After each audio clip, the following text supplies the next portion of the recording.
Hey, this is Tom from MVP Chess. Welcome back to my series on Bobby Fischer's seminal work, My 60 Memorable Games. In this video, we'll be analyzing game number 58 that Fischer played versus Efim Geller in Skopje, 1967. Before we jump into the analysis, don't forget to smash that subscribe button and join Team MVP. Thank you so much for your support. This is the second encounter we'll see between Fischer and Geller. If you missed the first and want to learn more about Geller, go check out game number 29 in the playlist. Okay, so in 1967, Fischer, with the white pieces, plays e4, best by test, of course. And Geller goes for the Sicilian. We have an open Sicilian on the board. Which variation would Geller choose? He goes for the classical variation. And Fischer responds with his tried and true bishop c4 against the Sicilian. Bishop g5, the Richter-Rouser, is probably the most testing variation, but bishop c4 was Fischer's go-to weapon. So Geller plays pawn to e6. Always a good idea in the Sicilian to play e6 versus bishop c4, just to blunt this bishop, because it can be a very dangerous attacking piece. Bishop e3, bishop e7. Fischer plays bishop b3. Prudent move. You don't want an undefended piece hanging about on the half-open c-file. It could run into problems once the rook lands on c8. So very tidy move by Fischer. Castles and queen e2. So Fischer signaling his intention of castling to the queen side. And after queen a5, Fischer castles long. Okay, we have an opposite sides castling position. Any Sicilian player worth their salt knows that in a position like this, it is a race. You need to go for a direct attack against the king. Every tempo counts. You cannot waste time by playing timid, passive moves, because very often games like this are decided by a single tempo. So keep that in mind as we analyze this game. Knight takes d4, bishop takes d4, bishop d7. Geller completes development. His rooks are connected, and Fischer plays a tidy move, king b1. So important to do to secure your king by playing king b1 before going for more aggressive intentions. You don't want to run into a check on the c1 h6 diagonal or a potential disaster on the a1 square in the middle of your attack. Secure your king first, and then and only then go for it on the king side, just like Fischer goes. f4. So his idea is to push forward with f5 and try to pry open this a2 g8 diagonal. We have rook 88, rook f1. Okay, Fischer ready for f5 in this position. And we have pawn to b5. Okay, so Fischer needs to be on high alert here. With the queen coming to e2, this knight does not have a retreat square in this position. Okay, so Fischer needs to be very careful, but he calculates that he can leave the knight there because after f5, b4, as was played in the game, Fischer sacrifices the knight. Boom! By playing f takes e6. Great move. Again, it's all about this light-squared bishop. He wants to open this diagonal, or at the very least, land a pawn on the f7 square. Geller goes in for the piece. That must be the best try. But Fischer lands this pawn on f7 and pushes Geller's king into the corner. Okay. So Fischer has sacrificed a piece, although for compensation, he's got this monster pawn on f7 that causes all sorts of problems in Geller's position. So Fischer smells blood in the water. He's got a dynamic advantage right now. He needs to put the pedal to the metal and go on the attack, and that's exactly what he does here by playing rook f5. Great move. Lifting the rook, getting it into the attack, and gaining a tempo on this queen on a5. The queen steps to b4, and then Fischer finds a very high-class, crafty move in this position. Queen to f1.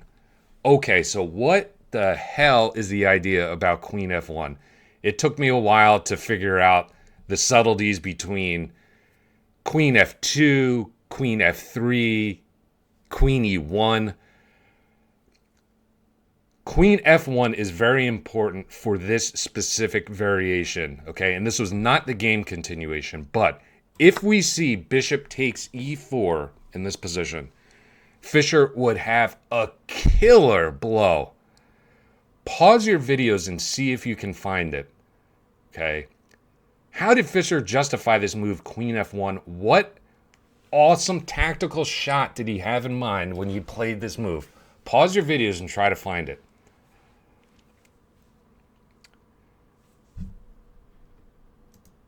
I wasn't joking around when I said this pawn on f7 is a monster. And watch how it supports this awesome sacrifice on f6, followed by a queen sacrifice. Double exclaim, boom. Awesome move. Pawn takes, bishop takes f6 is mate. Wow. Okay, so keep that variation in mind as we go through the game. Geller instead plays knight takes e4.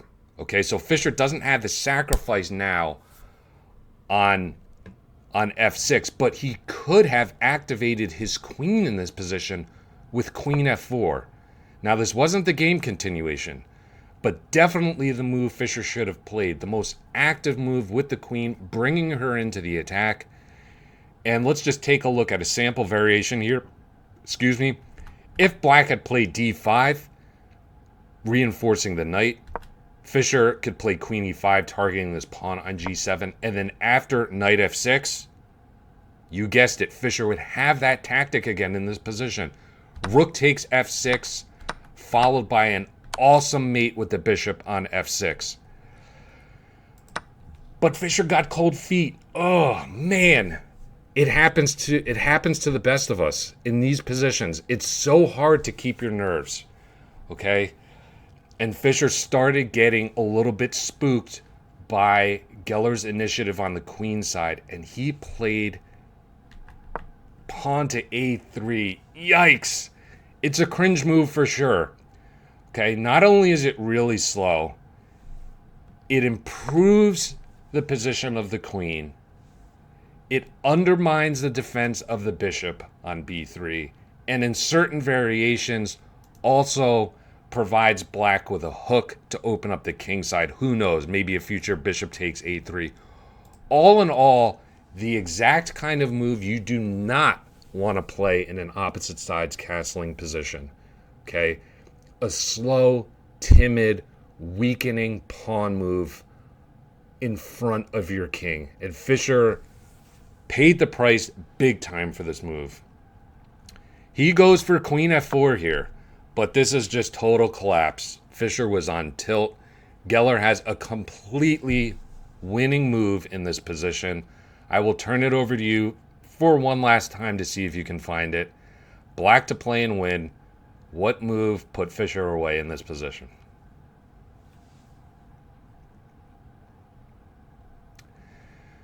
So Fischer's got a monster pass pawn on f7, but Geller's got a monster pass pawn on c3, and in certain variations can lead to mating nets on the b2 square.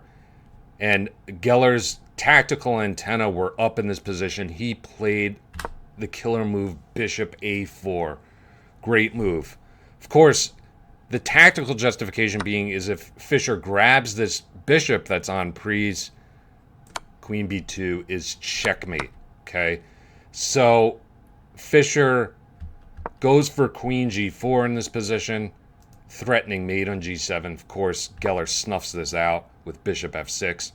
Fischer sacrifices the rook in this position, but without the queen backing it up, it's just not as effective. Okay, and Geller doesn't even bother recapturing the rook, of course. He looks to open lines on the queen side with a bishop takes b3.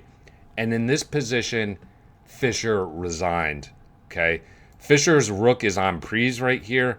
Let's just take a look at how the game could have continued. What happens if Fischer plays, let's say, rook f1, retreating the rook to safety, threatening checkmate on g7. Geller would have a beautiful checkmate. Bishop a2, just moving this bishop with gain of time. And after the king steps or captures the bishop, queen takes b2 would be checkmate. There you have it. It came down to a single tempo.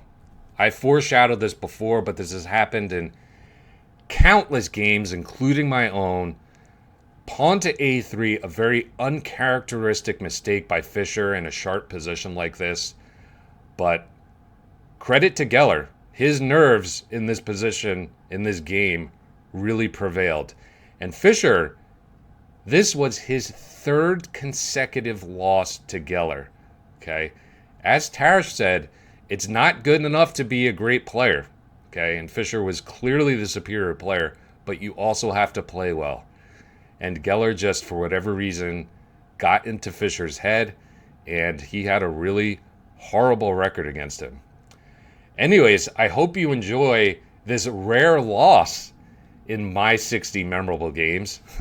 Don't forget to smash that subscribe button and join Team MVP. You're not going to want to miss my next installment, which will be the penultimate game. Game number 59. We're getting so close to the end. Thank you so much for your support. Thank you so much for watching. Hope you have a great rest of your day, and I'll see you soon. Take care. Bye.